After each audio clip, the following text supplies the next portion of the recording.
$2.2 million to be wealthy, according to Charles Schwab, Marco Finance, Whiteboard, I forget how to say his name, had a video talking about this. And what a demoralizing statistic. Thank you, Charles Schwab. And a quick note on Justin Spalding, a real estate mentor of mine, and what had been, or, is still, but had been for a long time. And he just had a video about, could I be a billionaire in the next, 20, 30, 40, 50 years or something like that if I didn't buy another unit, another property again. And this is what I realized over the last 10, 12 years of doing real estate and investing in property and in growing my wealth, is that I was only helping myself. I was helping my family, some people around me in my family, obviously, some lenders, people I was borrowing money from and, using their money to make money and giving them a return. And then my tenants, the only people I was helping. And this is where the light bulb went off with Bitcoin.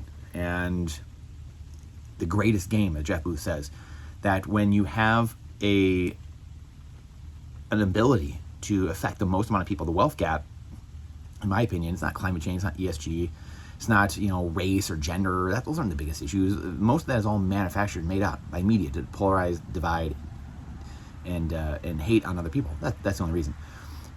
The biggest thing is the wealth gap, and not in the way that the woke crowd talks about it, or whatever you want to call it. I don't know if that word is the best word to use, but it's the true gap of the 1% and the 99%, the people at the top pulling the strings, and the people at the bottom having nothing they can do because we're so federalized, where things are so far gone. Washington, D.C. is so far away from its constituency that there's no empathy, right? The governance has gotten so large and the bloat is so big that there's no attachment to the people you're even governing over. It's like it doesn't even matter. They're just statistics. And this is the problem. And Bitcoin reverses all of this. Sound money through Bitcoin is the only thing that reverses this. And it starts in not even bringing the wealth gap back together, but it starts increasing the living standards and decreasing the cost for all the people at the bottom, which is the most important thing. Because in a fiat world, now the Charles Schwab video that, the report that Marco made a whiteboard video about, $2.2 million to become wealthy. I mean, that used to be $220,000, 100 years ago. And now it's because of the currency, the amount of currency that's been printed, it now takes 2.2 million. You have to find $2.2 million just to be considered wealthy, by their standards and live a comfortable life. And that's mind-blowing, absolutely mind-blowing.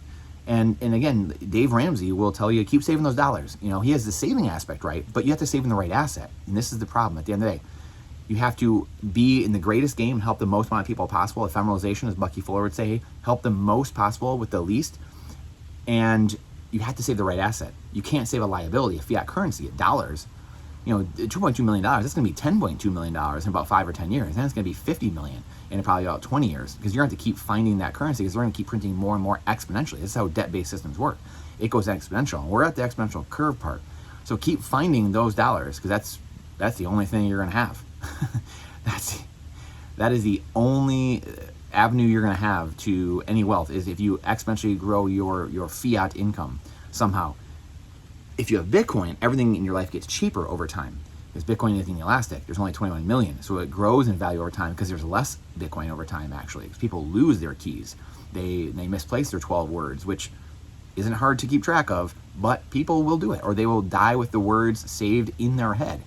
So we have to understand that. We have to think about that, and it's responsibility. If you want a free world, if you want world peace, if you want massive wealth, if you want the empathy in life, if you want the race, division, or polarization, hate, then you have to get by the fact that you might have to custody your own assets. You might have to remember 12 or 24 words in your head, or keep it safe somewhere where you can find it, your seed phrase. That's it. It's all it takes, guys. It's literally all it takes. Taking your Bitcoin, buying it, taking it off an exchange, and taking self-custody of it. If you want to run a node and audit the system and be a part of the system and actually see what's going on, then I suggest you do that. A couple $100.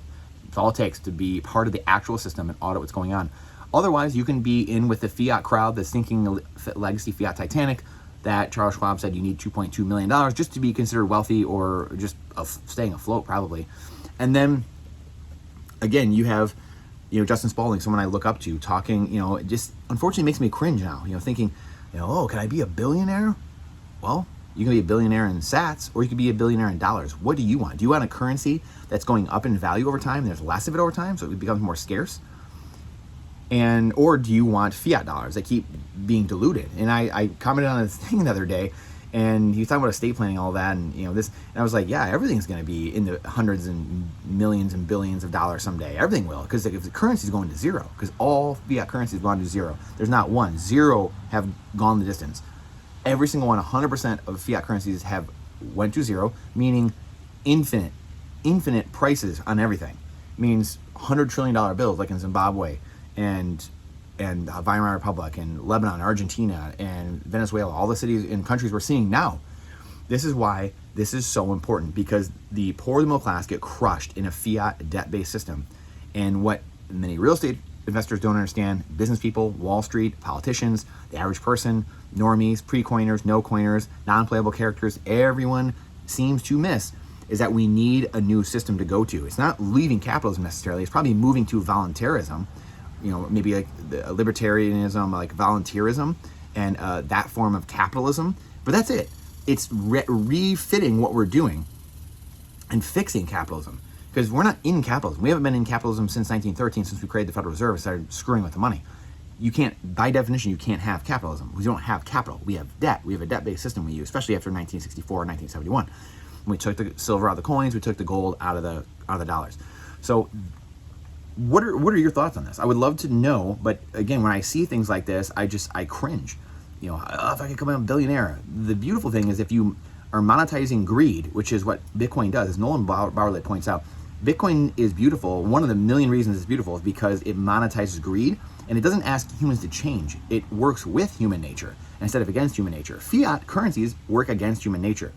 And the greedier you are, the more you might get and hoard to yourself, but then the rest of the people lose. That's generally what happens in this fiat system we have, in the debt-based system.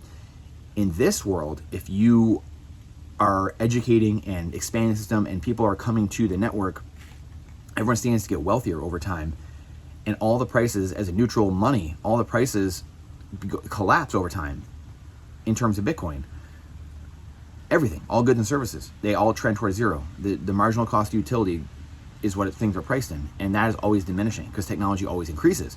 So Bitcoin captures that through deflation. We get to capture those gains, and they're not filtered up to the top, to the puppeteers, the 1%. They're filtered down across to all the people. So I appreciate you coming to my TED Talk. More than you know, please share this out, because the algorithm hates truth. Question everything with boldness, even the existence of God himself. Trust but verify. It's not financial advice, it's freedom advice. And I'll see you on the next one. But again, please share it. Please let me know in your comments what your thoughts are on this, and just some of the things you're seeing in the legacy system. Let me know what some of the things are freaking you out the most and that have you cringing the most, because there's a lot right now. Every single day you see something, and it's getting wild. Buckle up. The Bitcoin Life Raft is here, though. We'll see you on the next one.